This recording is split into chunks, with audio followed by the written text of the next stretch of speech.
Hello students, this is Professor Samita Shinde. We will begin with today's SP class.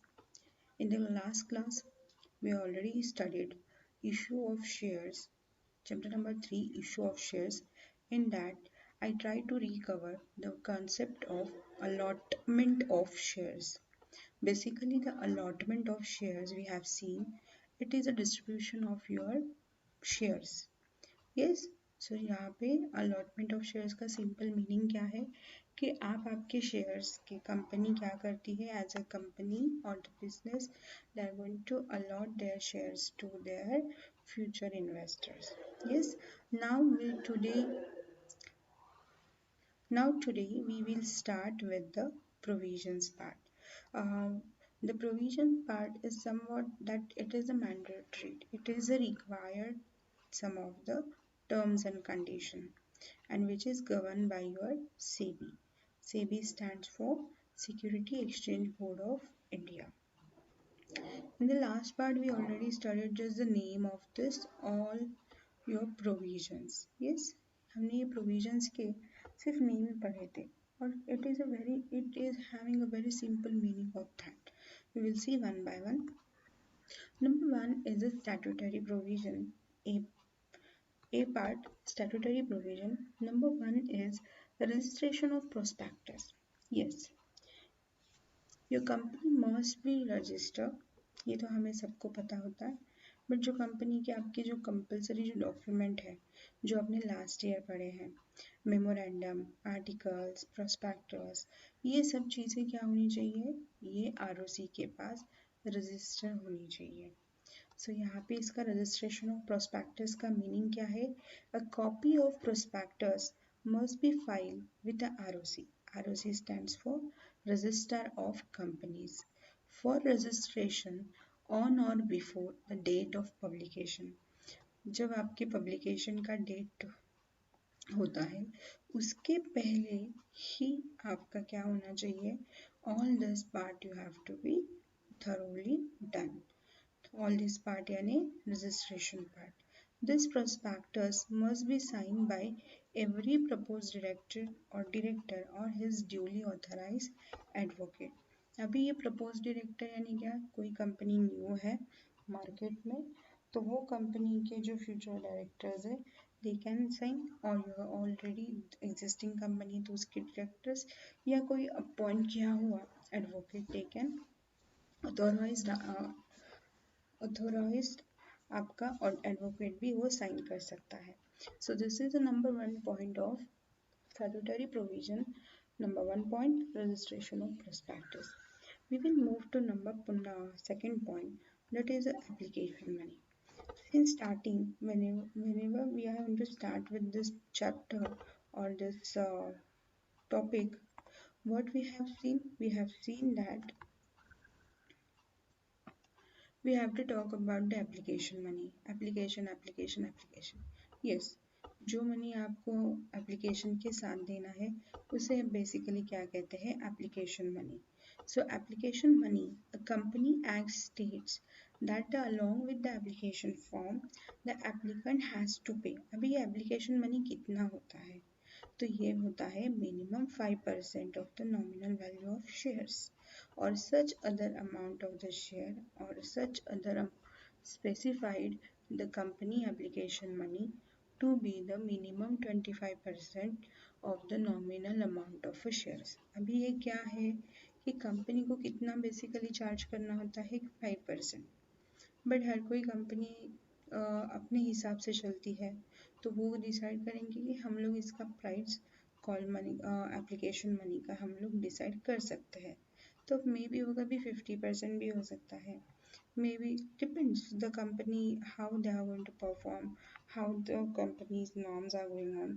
So companies act states that along with the application form the applicant has to pay how much 5% of nominal value of the shares or such other amount or as specified the application money to be the 25% of the nominal amount of shares. यानी आपके जो shares का nominal जो 25% के हिसाब से जो आता है उसके फेस वैल्यू के ऊपर तो उसके अकॉर्डिंग आपको आपका एप्लीकेशन मनी देना है, और एप्लीकेशन मनी देने के लिए कंपनी को एक स्पेसिफिक अकाउंट ओपन करना होता है। तो बेसिकली हमने ये पढ़ा है कि ये एप्लीकेशन मनी रखने के लिए आपको कौन से बैंक में अकाउंट ओपन करना होता है। कोई भी शेड्यूल बैंक में you can start account open that application money account. तो यहाँ पे आपको आपके एप्लीकेशन वहाँ पे वो पर्टिकुलर बैंक में जाके देने हैं इन्वेस्टर्स को, और उनकी कंपनी का पैसा वहाँ पे ही एप्लीकेशन का क्रेडिट होते जाता है। यहाँ तक क्लियर हुआ। Now we will proceed with the number 3 point, that is minimum subscription. Actually, this already we studied in the previous classes. If you are going through with my earlier videos, you are able to find out where I try to cover your over subscription, under subscription, minimum subscription. So please have a visit on it. So I'm not going to go in a much depth for here. Number next is minimum subscription.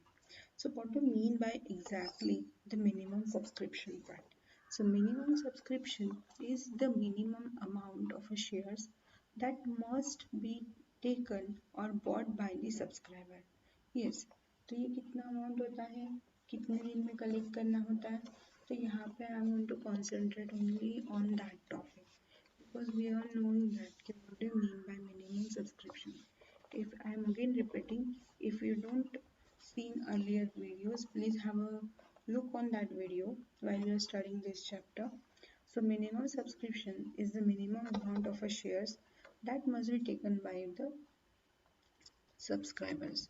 This amount is mentioned in the prospectus. Minimum subscription का amount आपके prospectus में लिखा होता है, और वो कितने दिन के अंदर कलेक्ट करना होता है. It must be collected with in the 30 days from the issue of prospectus. Prospectus issue होने के बाद आपको कितने दिन के अंदर आपका एप्लीकेशन मनी कलेक्ट होना चाहिए, 30 days के अंदर. और ये एप्लीकेशन मनी का अमाउंट क्या होता है, 90% of the issue. If suppose आपके इशू का प्राइस 3 लाख रुपीज़ है, तो उसके 90% यानी कितना हुआ, 2,70,000 मनी आपको कलेक्ट करना है. यहाँ तक क्लियर हुआ. Where there are the 2 points are covered in this minimum subscription part, that is under subscription. Under subscription is also covered, so you can go with the video. So company does not able to collect the under your amount, that is called as what, under subscription. That the number of shares applied for the is than the shares offered by the company. यहाँ तक clear हुआ. Under subscription का simple meaning you can see in the my last videos please. So now we will see the next point, that is a point number B. What is given in the point number B?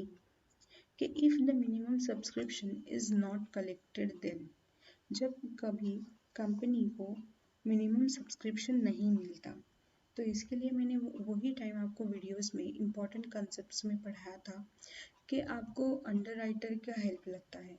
Under writer पता है, over subscription पता है, under subscription आपको पता होगा, तो उसके लिए you can see the past videos.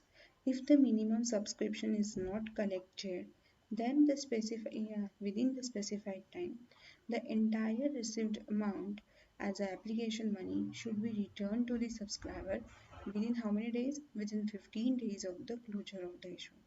यानी सपोज आपका 90%, मैंने एग्जांपल लिया था 3 lakhs का, तो 3 lakhs का 90% इज 2,70,000. यस, तो 2,70,000 अमाउंट आपको नहीं मिला, तो आपको क्या करना है, जब आपका इशू 30 days के बाद बंद हो जाता है, अंडरस्टूड, सॉरी, जब आपका इशू बंद हो जाता है, कलेक्शन अमाउंट लेने का टाइम खत्म हो जाता है, तो आपको क्या करना है, विद इन 15 days आपका अमाउंट नहीं कलेक्ट हुआ, you have to return that amount to your subscriber. To avoid such situation, ये सिचुएशन अभी आने ही नहीं चाहिए, तो इसके लिए कंपनी किसको अपॉइंट करती है, the company is going to make an agreement with underwriter. yes, then that agreement is known as a underwriting agreement. So यहाँ तक आपको क्लियर हुआ. now we will see the next part. next is closing of subscription list. अब ये list कब close होती है, So as per SEBI, the subscription list must be kept open for at least 3 working days and not more than 10 days. Applicants can apply for shares only when the subscription list is open. Listen carefully. अभी आपको क्या करना है, आपको समझ के लेना है कि सब्सक्रिप्शन लिस्ट क्या होती है। सब्सक्रिप्शन लिस्ट यानी आपने जो आपका अमाउंट कलेक्शन लाया है मार्केट में, तो उसके लिए टाइम स्लॉट दिया जाता है। ये हमने जब आईपीओ एफपीओ पढ़ा था तो वो टाइम हमने देखा था।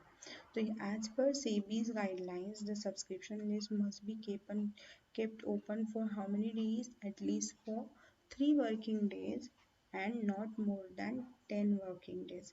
Working days include होता है, Saturday, Sunday नहीं। Yes? So this is called as a weekends. तो weekends में नहीं, working days में ही आपको कर लेना है 3 to 10 working days में। यहाँ तक क्लियर हुआ? And applicants can also apply for the shares कब? जब सब्सक्रिप्शन लिस्ट ओपन है तब तक। Statutory provisions, basis of allotment. अभी बेसिस ऑफ अलॉटमेंट क्या? पहले पहले वाले प्रीवियस वाले सिलेबस में अलॉटमेंट के लिए आपको कुछ क्राइटेरियाज दिए थे, मेथड्स दिए थे, बट ना यहाँ पे अभी क्या दिया है आपको?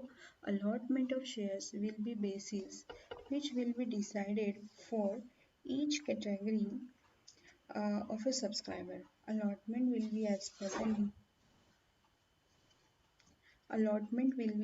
the minimum application size as a fix by the company. यानी allotment of a shares will be on the basis of which will be decided by the category of subscriber. Yes, subscribers के लिए भी categories होता है और उसके according उनको allotment किया जाता है। ऐसे नहीं कि particular एक ही category को company target करती है। Got it? Allotment will be as per the minimum application size as the fixed by the company and this is already decided by the company itself. Now we will move to next point. Over subscription, ये भी हमने पढ़ा है। Over subscription यानी क्या? Amount is going to exceed. Yes. So oversubscription means when the applications received for the share are more than the number of shares are offered by the company. यानी company ने offer किया उससे हमें ज़्यादा मिले हैं तो क्या करना है? So SEBI does not allow any allotment in allow any allotment in excess of securities offered through offer document or a prospectus. However, it may permit to allot not more than 10% of the net offer. यानी क्या करते हैं कि सेबी के लिए यहाँ पे भी गाइडलाइंस दिए हैं तो हमें इन डेप्थ ज़्यादा पढ़ना नहीं है। तो सेबी क्या करती है, सिर्फ हमें इतना याद रखना है कि SEBI does not allow, allow तो नहीं करते, यस, बट क्या अलाउ करते हैं कि it may not permit to allot not more than 10% of the net offer के 10% से ज़्यादा नहीं अलाउ करना है आपको। यहाँ तक क्लियर होगा? ओवर सब्सक्रिप्शन का मीनिंग क्या है, अंडर सब्सक्रिप्शन का मीनिंग क्या है, तो इसके लिए आप मेरे पास्ट वाले वीडियोस प्लीज़ चेक करो। Now we will see the next part is permission to deal on the stock exchange. Actually this is a very untouched part. तो इसके लिए मैं यहाँ जो पहले मैंने सीखा है तो इसके लिए मैंने उसका ज़्यादा आपको बताया नहीं है. You can go through with the video where I explain you very well. So now we will see the last 2 points. Permission to deal on a stock exchange. Every company before making a public offer shall apply to one or more recognized stock exchange to seek the permission for listing of the shares. पैसे सिर्फ market में लाना और वहाँ तक stop करना, this is not the work of your company. Yes, उसके बाद उनको क्या करना है, लिस्टेड रहना है, टॉप की कंपनीज में जाना है, उनकी शेयर्स की वैल्यू कितनी बड़ी है, कितनी डिमांड है, क्या है, इसके लिए उनको लिस्टेड होना चाहिए. तो कंपनी को एटलीस्ट एक या एक से ज़्यादा स्टॉक लीडिंग जो रिकॉग्नाइज स्टॉक एक्सचेंज है वहाँ पे लिस्टिंग होना है. The prospectus shall mention the name of the stock exchange and the fact that an application for permission to list in that stock exchange has been made by the company. The prospectus में क्या होना चाहिए आपका, stock exchange जहाँ पे आप list होने वाले हो उसका नाम मेंशन होना चाहिए। That an application for a permission to list, वहाँ पे परमिशन होनी चाहिए कि हम लोगों को लिस्ट करना है, क्यों लिस्ट करना है, तो कंपनी अपना स्टार्ट कर सकती है कि हमें इतना फ्यूचर ग्रोथ है, ये है इन्वेस्टर्स, ये टारगेट कस्टमर है, तो ये सब आप बता सकते हैं।